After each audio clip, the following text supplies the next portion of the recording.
Good morning friends. என்னுடைய சான்ஸ்வேரியா collections, சான்ஸ்வேரியா moonshine விளிம்புகளில் அப்படியே டார்க் க்ரீன் கலர்லேயும் நடுப்பற ஒரு ஒயிட் கலந்த வெளிர் பச்சை நிறத்துலையும் ரொம்ப அழகாக இருக்கும். இந்த பிளான்ட்டு ரொம்ப ஷைனிங்காக இருப்பாங்க. நாசாவால் பரிந்துரைக்கப்பட்ட number 1 air purifier plant snake plant. வீட்டுக்கு முன்னால் அவசியமாக வைக்கணும்.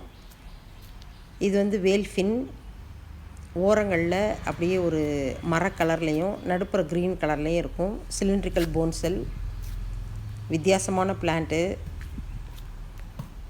இது ஒரு டுவாஃப் வெரைட்டி. அப்படியே டவர் மாதிரி மேலே மேலே மேலே போயிட்டே இருக்கும். இதுவும் ஒரு டுவாஃப் வெரைட்டி. அது விளிம்புகளில் அப்படியே க்ரே கலரில் இருக்கும். இது எல்லாருக்கும் தெரிஞ்ச காமனான ஒரு டுவாஃப் சான்ஸ்வேரியா தான். இது பாருங்கள், ஸ்பூன் மாதிரி இருக்கும். இது ஒரு சான்ஸ்வேரியா. இது சில்வர் ஸ்வாட், கத்தி மாதிரி அப்படியே நின்றுட்டே போகும்.